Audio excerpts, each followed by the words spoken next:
sledi Matej Kavčič, ki nam bo predstavil vzgoj učence preživka Alojzija Šuštarja na primeru tako nekaj osebe, vključiti šolo.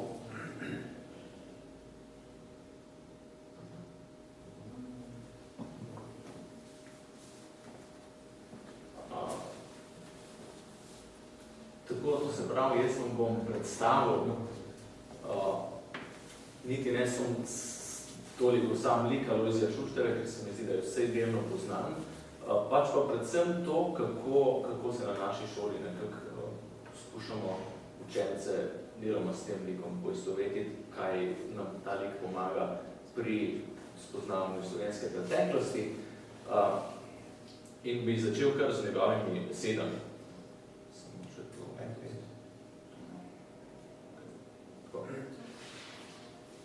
V Božjem imenu prosimo odpuščanja vse, ki sem jih kdaj razžalil, jim kaj hudega storil, jim dal pohujšanje ali jih kako drugače prizadel.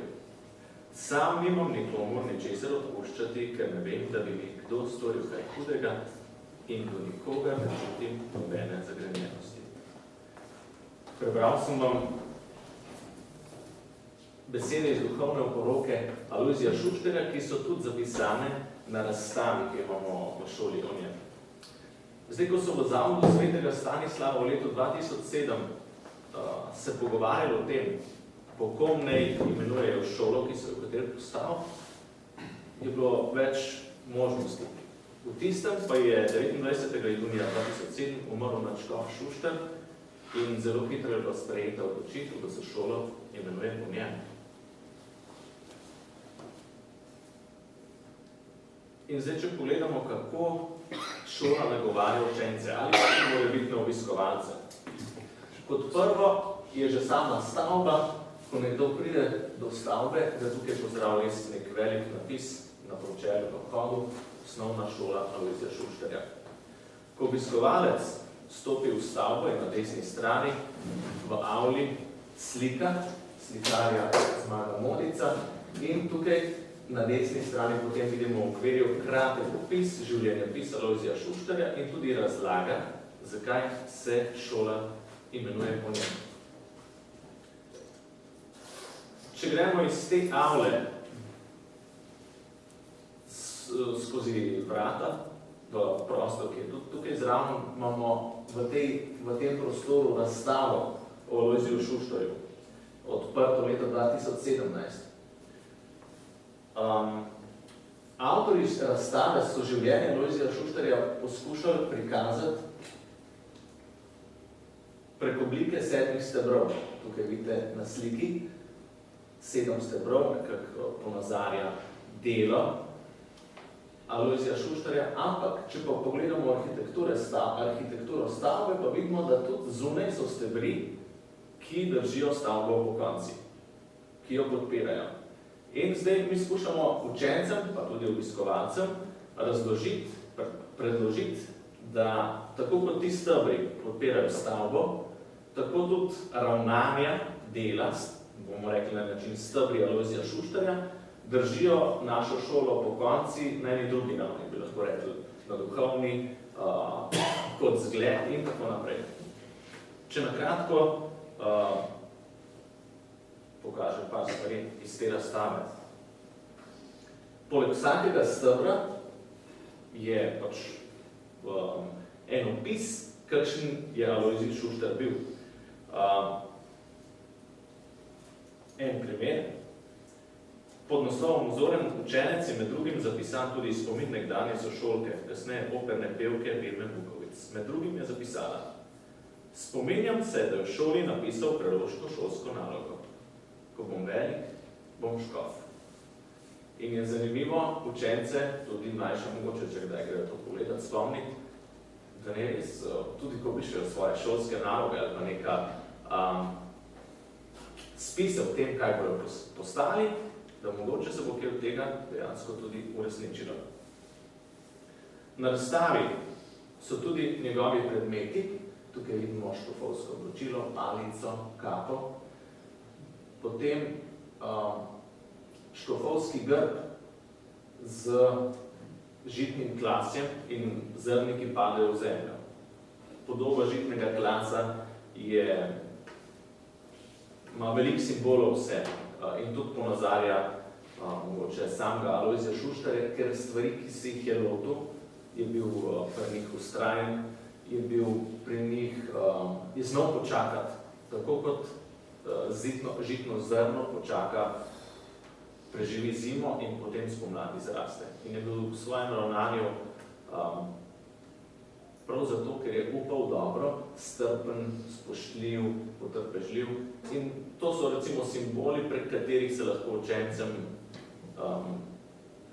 razloži in Alojzija Šuštarja in hkrati jih povabi, da smo tudi mi podobni.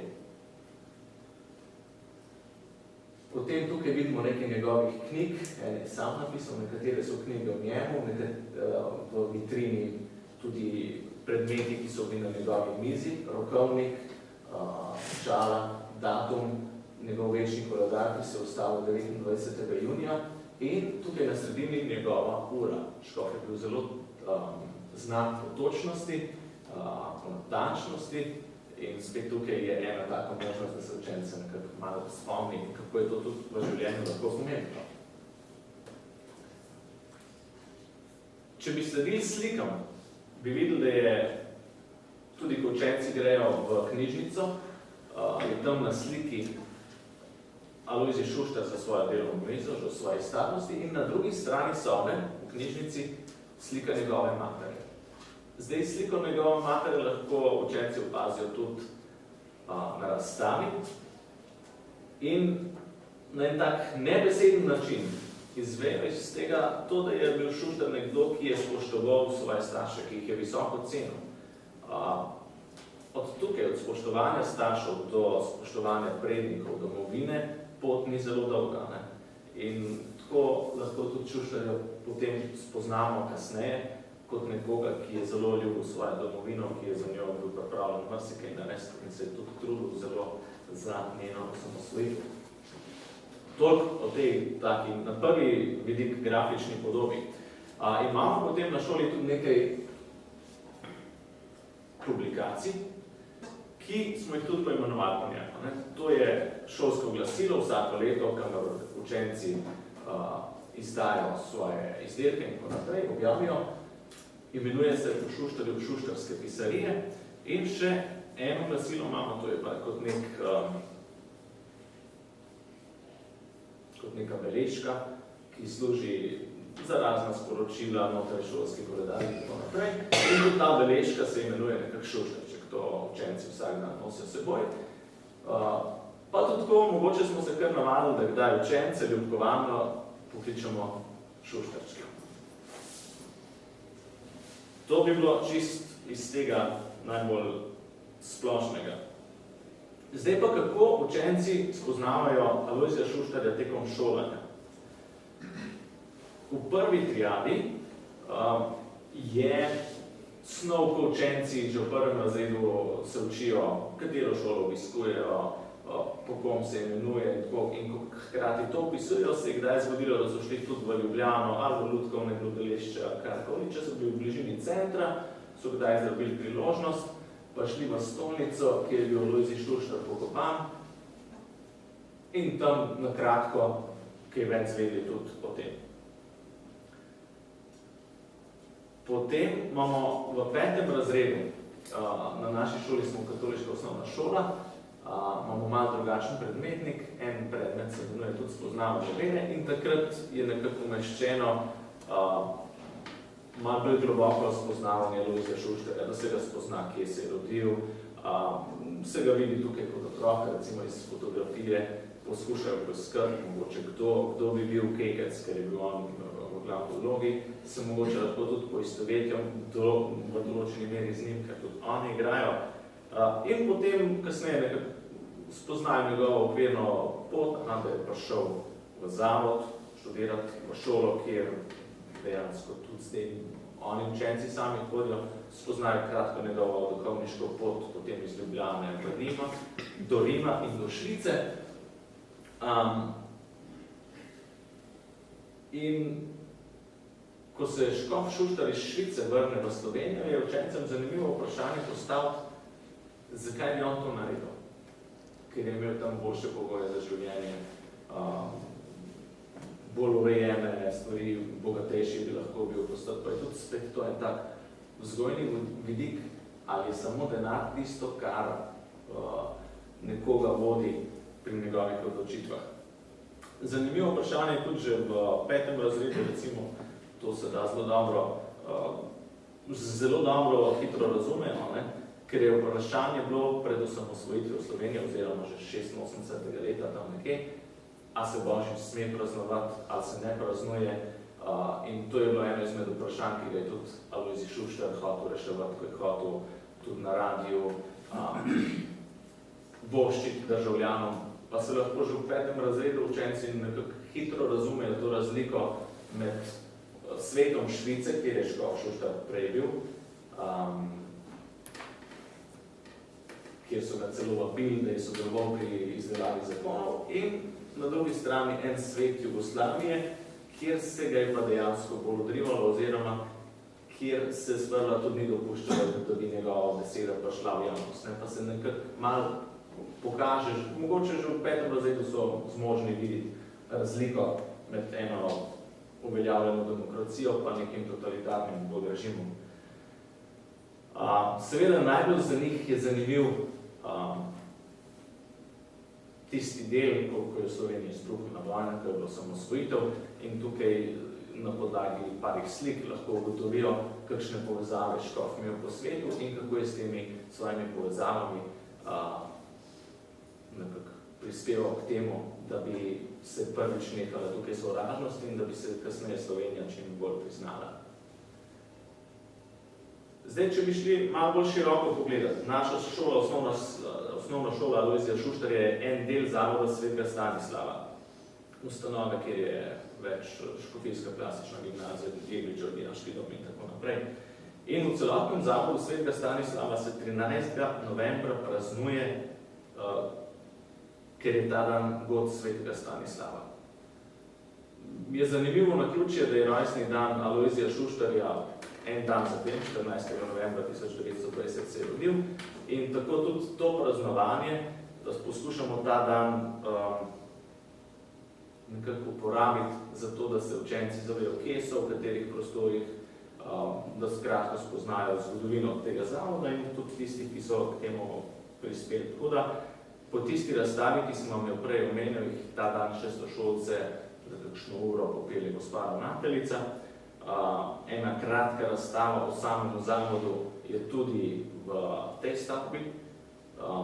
Tam se podpravijo recimo učenci 8. razredov z vprašalniki in poskušajo iz razstave ugotoviti nekaj v tej šoli. Med drugim pa ugotovijo, da je bil tudi škof Šuštar tisti, ki je 93. leta postavil zavod nazaj in seveda zdaj od leta 2008 je pa del tega zavoda tudi naša šola, osnovna šola Alojzija Šuštarja.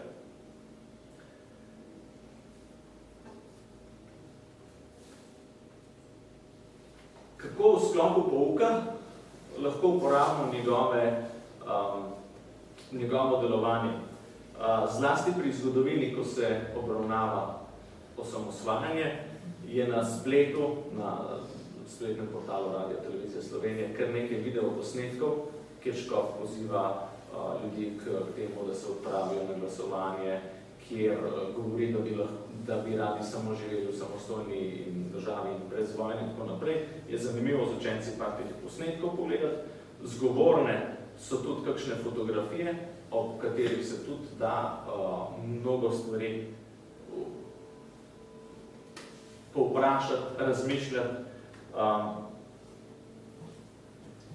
In vse te njegove, bomo rekli, izjave, posnetke smo pa kdaj uporabili tudi pri raznih šolskih prireditvah, proslavah. Tako smo tisto leto, ko je bila leta 2017 odprta njegova razstava, so učenci pri proslavi dejansko uporabljali večino besed, ki jih je on izgovarjal, so odigrali in spotoma gradili tukaj na tleh, vidite, podobo Slovenije. Hkrati smo pa na to proslavo, ki je bila hkrati proslava v državnem prazniku, povabili tudi priče, tiste, ki so škofa dobro poznale. Tukaj vidimo škofa Antona Jamnika, potem sestro Miro Rožanec, ki je bila osebna tajnica škofa, in njegovo rodno sestro Slavko Kavčič. Tako da so nam podelili par misli o njem, pa učenci so tudi kaj povprašali.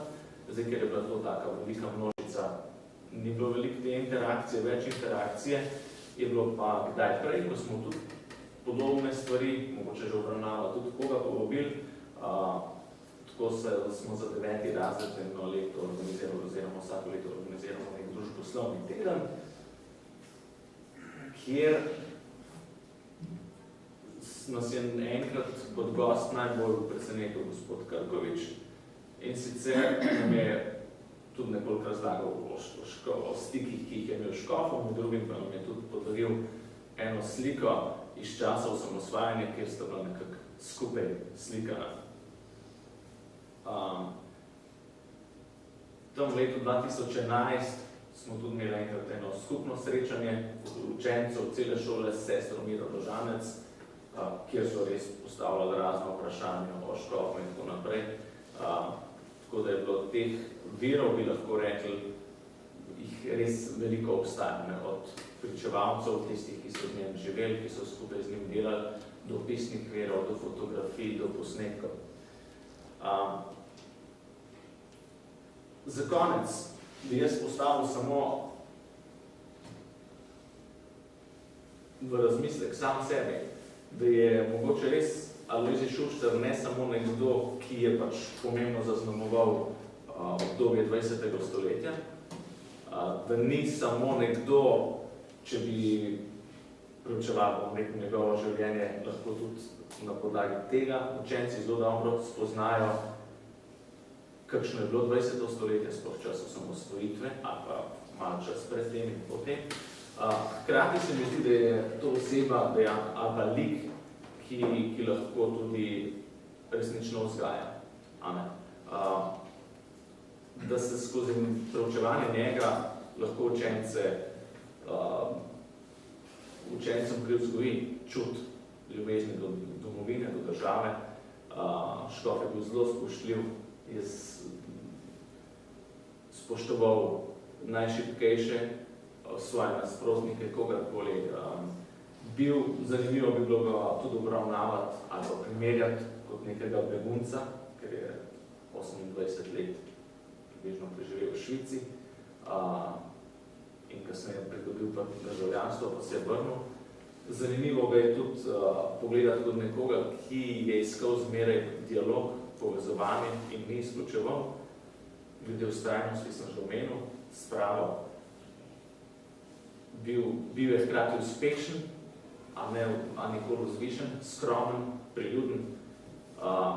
In kot za konec mogoče še ta slika njegove škofovske sveče z napisom Božja volja spomnjevati, kar je bil pa njegov nekak osebni motiv kot človeka, kot duhovnika in kot škofa.